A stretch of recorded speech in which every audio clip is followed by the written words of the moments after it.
Okay, so I have been completely blown away and captivated by Fawn Weaver and the Uncle Nearest story, the Uncle Nearest Distillery, the whiskey brand that Fawn Weaver and her husband Keith built from the ground up. Completely captivating. For years I was impressed, and I still am impressed by their meteoric rise, their 1.1 billion valuation, and also their impact on the bourbon industry. And I kept wondering, how does that happen? And it was just really, really remarkable. I actually wanted to interview Mrs. Weaver on a podcast that I host for Women of Faith, but was not able to get the interview. But I have been blown away, and I've been watching them for some time.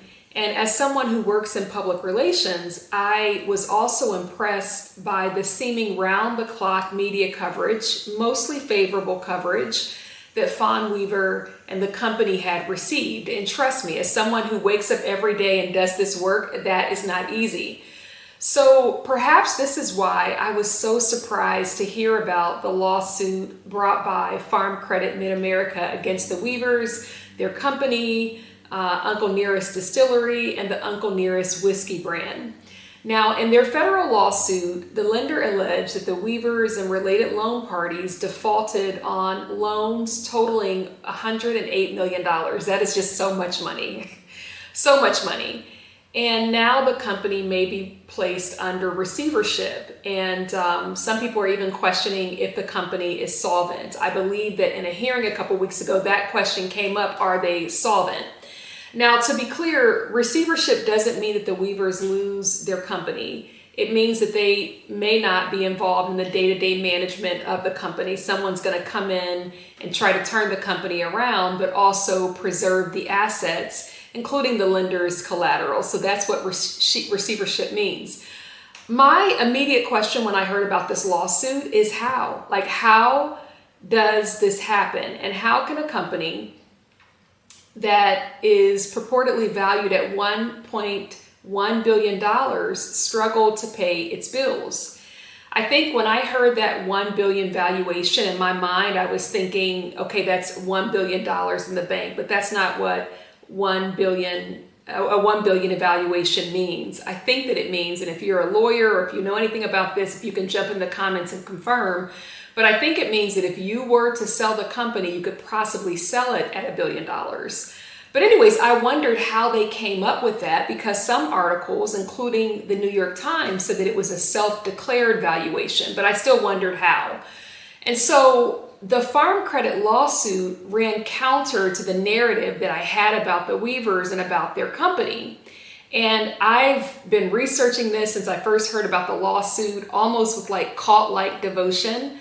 Like, I've just been fascinated. Primarily, I've been fascinated about the media coverage as someone who works in PR.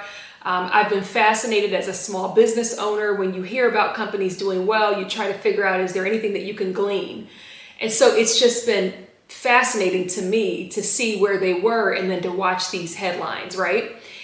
And there are a couple things about the Farm Credit lawsuit and, the related coverage that have really stood out to me, and I just want to walk through a few of those. Before I do that, if you haven't already, please subscribe, and you'll be notified whenever I post new content. And just a word about me. So I tend to look at the world from the lens of faith and also through the lens of PR.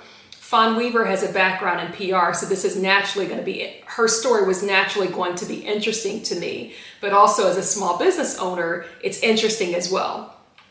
What stood out to me, and I'm going to give 4 things, is first, at the same time that Fawn Weaver was on a media blitz promoting the company, promoting her book, Love and Whiskey, her company may have been having serious financial headwinds. And so I kept thinking, okay, man, she's everywhere. You see her everywhere. And over the past years, she's been interviewed on prominent podcasts that have gotten tons of views, as well as a host of reputable media outlets. I mean, I've seen her on Forbes a couple times, or in Forbes a couple times. I've read several articles there. She's been interviewed by the New York Times when her company first launched.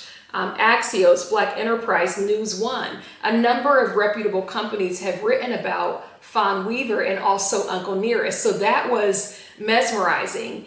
And as I read about the lawsuit, I kept wondering, is it a contradiction to talk about the success of the business while knowing that there's some lenders who allege they haven't been paid, right? And so it's almost like a cognitive dissonance, because you see the headlines, most of them are glowing, right? Up until this lawsuit, most of them are glowing. And then it's like you hear about this.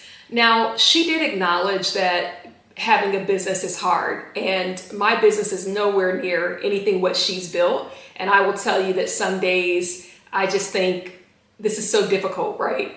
And you can go from like the highest highs to very, very low. And so I can only imagine what it must feel like at her level. But I still wonder from a PR perspective, is it a contradiction to talk about the success of your business and also know that there are a number of people who say that you owe them money? The other thing that struck me about this lawsuit is Weaver's characterization of the lawsuit. And for me, it was a little bit unsettling. So when the news of the lawsuit broke, Weaver took to her Instagram account and she noted that the first to speak seems right until someone comes forward and cross-examines. And I was thinking, okay, if it is true that you owe this money, then is it a contradiction to say the first to speak seems right? Like if you owe the money and if you owe other creditors, then are your comments contradictory, right? And her husband has acknowledged, yes, they owe this debt to Farm Credit, or at least a portion of the debt. He's acknowledged that. So I didn't understand the response.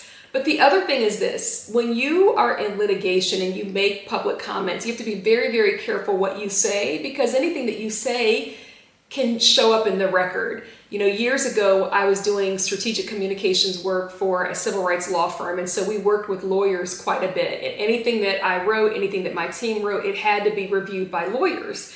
And one of the things they impressed on me is you have to be very careful how you talk about a case, but also how you talk about a judge's decision, a judge's recommendation. You don't refer to the judge at all, you refer to the court, but you have to be very careful. And Fawn didn't refer to the judge, so I want to be 100% clear. But what was impressed on me is you have to be very, very careful how you talk about open litigation, because you don't want to anger the court while you have a case before them.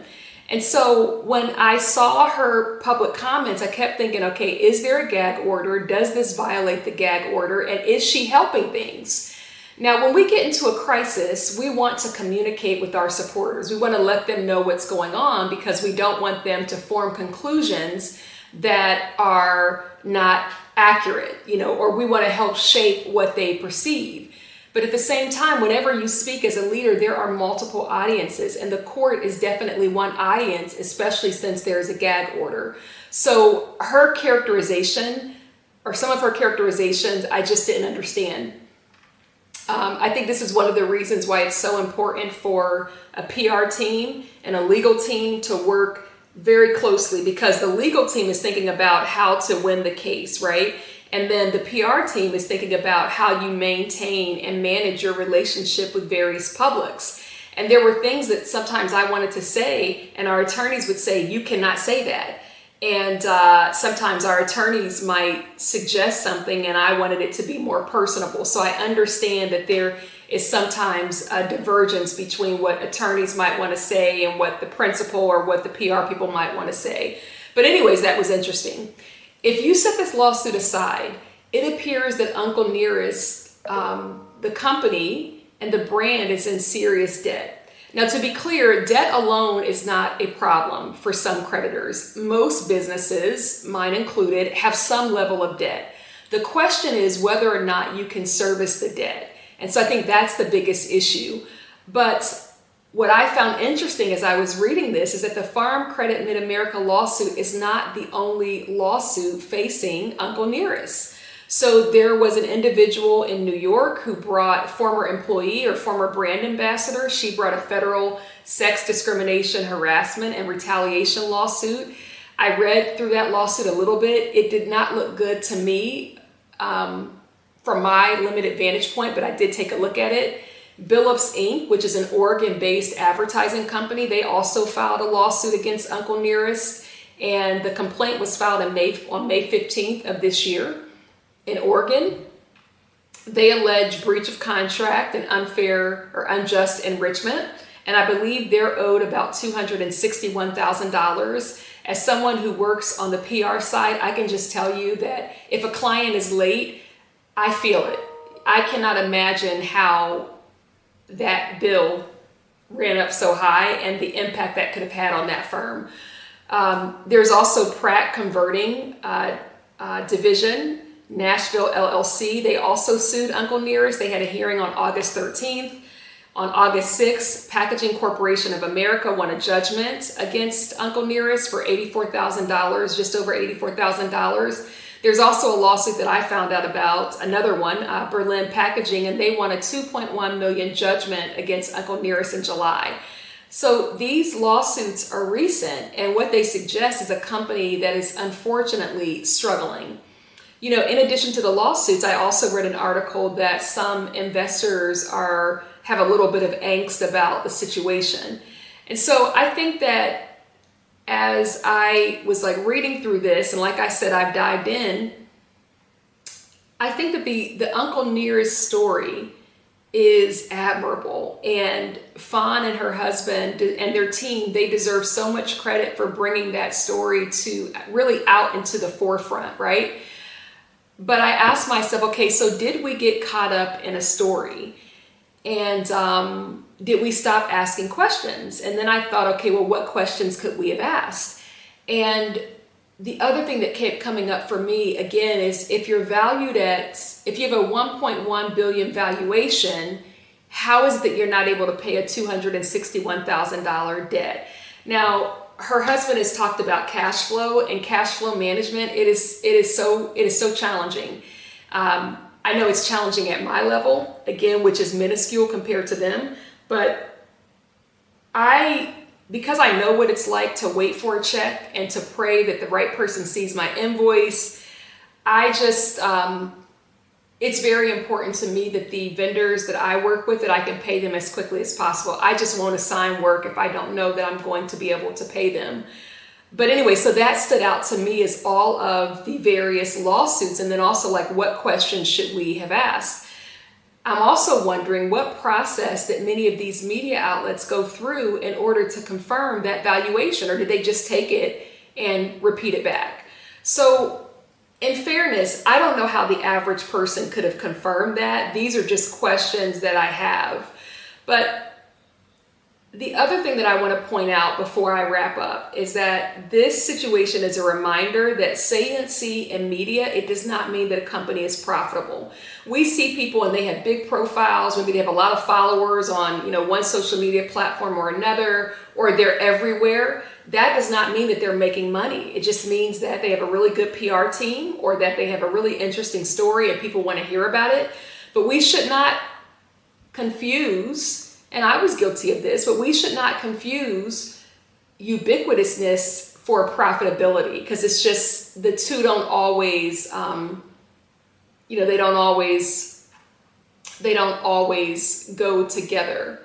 But, I think that regardless of what happens, I think that this is a chapter in a broader story of Fawn's life and her husband's life and their company's life. I don't believe this is the end for them, even if their company looks different at the outset. I think what they've done with the Uncle Nearest brand is admirable. Few people could conceive of it, let alone do it, but she literally saw something and took action in a short amount of time. She did this in under a decade, right? And that is just remarkable. So I think that we could be curious. I'm curious about, the financial stuff, but I don't think that we throw the company away or throw them away entirely. I mean, she has done something truly remarkable. The question is what comes next. If you like this content, if it's been helpful, please be sure to like, subscribe, and also leave a positive comment. Thanks for listening and thanks for watching.